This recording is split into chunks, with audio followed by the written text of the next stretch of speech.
প্রথমে আমাদের এমন একটি ফেসবুক অ্যাকাউন্টে লগ ইন করতে হবে যে অ্যাকাউন্টের আন্ডারে আমার পাবলিক পেজেস আছে এবং আমার অ্যাকাউন্টটি ফেসবুক কমিউনিটি স্ট্যান্ডার্ড অনুযায়ী এলএস।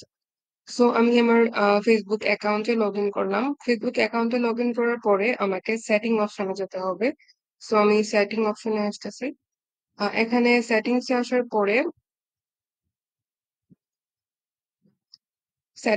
পরে আমাকে হেল্প সেন্টারে আসতে হবে, ফেসবুক হেল্প সেন্টার। তো স্ক্রল ডাউন করে ফেসবুক হেল্প সেন্টারে আসলাম।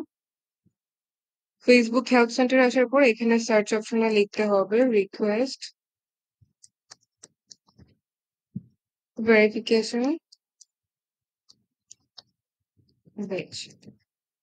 লেখার পরে সার্চ করতে হবে। তারপর এখানে প্রথম যে অপশনটি আছে request A verified page on Facebook, এখানে ক্লিক করতে হবে।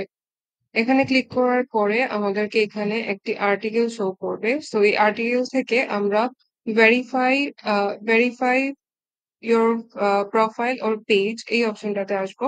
তো এখান থেকে যদি আপনি এলিজিবিলিটি ক্রাইটেরিয়া দেখতে চান মেটা ভেরিফাইড অপশন থেকে, তো এখান থেকে এলিজিবিলিটি ক্রাইটেরিয়া চেক করে নিতে পারেন। তো আমরা এখন ফেসবুকের ভেরিফিকেশনের জন্য কিভাবে অ্যাপ্লাই করব সেটা চেক করব বা সেটা দেখবো। তো সেজন্য আমি সরাসরি এখান থেকে you can fill in this form, এই যে ফিল ইন দিস ফর্মের যে লিঙ্কটা আছে এখানে ক্লিক করব। এখানে ক্লিক করার পরে এই যে একটা ফর্ম আছে, এই ফর্মটা আমাদেরকে পূরণ করতে হবে।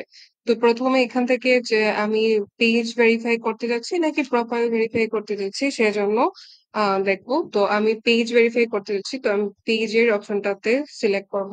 তারপর এখান থেকে আমাকে একটা পেজ সিলেক্ট করতে হবে। তো এখান থেকে আমি যে পেজটা সিলেক্ট করতে চাচ্ছি সেই পেজটা এখান থেকে সিলেক্ট করে নিতে পারি। যেমন ধরুন এটা সিলেক্ট করলাম। তারপর এখান থেকে আমাদেরকে ডকুমেন্ট টাইপটা চুজ করতে হবে। আমার এনআইডি যেহেতু আছে, এনআইডি অনুযায়ী যে ভেরিফিকেশন করা আছে আমার অ্যাকাউন্ট, তো আমি এনআইডিটা চুজ করতে পারি। অথবা পাসপোর্ট যদি চান তাহলে পাসপোর্ট চুজ করতে পারেন, ড্রাইভিং লাইসেন্স থাকলে ড্রাইভিং লাইসেন্স, ট্যাক্সের ডকুমেন্ট থাকলে ট্যাক্স ডকুমেন্ট। তো আমি এনআইডি কার্ডের এটা চুজ করলাম। তারপর এখান থেকে চুজ ফাইলে যেতে হবে। যাওয়ার পরে এখানে আমার এনআইডির যে ফাইলটা আছে সেটা সিলেক্ট করব। আমার এনআইডি কার্ডের যে ডকুমেন্টটা আছে সেটা চুজ করলাম। তো এটা চুজ করার পরে আমরা এখান থেকে আমাদের ক্যাটাগরিটা চুজ করব যে আমাদের পেজের ক্যাটাগরিটা কেমন। তো যেমন ধরেন আমাদের পেজ থাকবে বিজনেস ব্র্যান্ড অর্গানাইজেশন, তো আমরা বিজনেস ব্র্যান্ড অর্গানাইজেশনটা চুজ করব। তারপর কান্ট্রি চুজ করতে হবে। সো কান্ট্রি চুজ করলাম। তারপর এখানে আমাদের অডিয়েন্স ডিসক্রাইব করতে চাইলে করতে পারেন, এটা অপশনাল। তারপর লিংকের কথা যেটা আছে, যেহেতু এখান থেকে কোনো একটা লিঙ্ক যদি আমরা চুজ করি, যেমন এখান থেকে বলতে বলে দিচ্ছে যে 5টা আর্টিকেল, সোশ্যাল মিডিয়া অ্যাকাউন্ট অথবা যে কোনো একটা লিঙ্ক এখান থেকে আমরা দিতে পারি। যেমন আমাদের পেজের কোনো পোস্টের লিঙ্ক আমরা দিতে পারি, অথবা আমাদের ইউটিউব চ্যানেল থাকলে ইউটিউব চ্যানেলের ভিডিও লিঙ্ক দিতে পারি। তো আমার কাছে যেহেতু ইউটিউব চ্যানেল আছে, ইউটিউব চ্যানেল থেকে আমরা একটা ভিডিও লিঙ্ক এখানে এনে শেয়ার করতে পারি। আসার পরে এখান থেকে লিংক কপি করতে পারেন, চ্যানেলের লিংক কপি করে দেন হচ্ছে এখানে দিতে পারেন। অথবা ফেসবুক পেজ থেকে পেজের কিছু পোস্টের লিংকটাও এখানে শেয়ার করা যেতে পারে।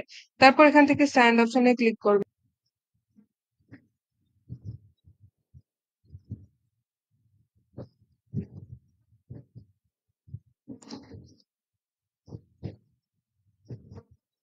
তারপর এখানে একটা ফাইনাল রিচেক এর একটা অপশন থাকে। সো রিচেক এর অপশন থেকে আপনি চেক করে নিতে পারেন যে আপনার সব ডকুমেন্টস গুলো ঠিক আছে কিনা, বা যে যে ইনফরমেশন দিচ্ছেন সেই ইনফরমেশন গুলো ঠিক আছে কিনা। যদি ঠিক থাকে তাহলে হচ্ছে এখানে যদি হচ্ছে কোনো রিপ্লাই মেসেজ দিতে চান তাহলে এটা দিতে পারেন, দেন হচ্ছে স্যান্ডে দিয়ে দিতে পারেন।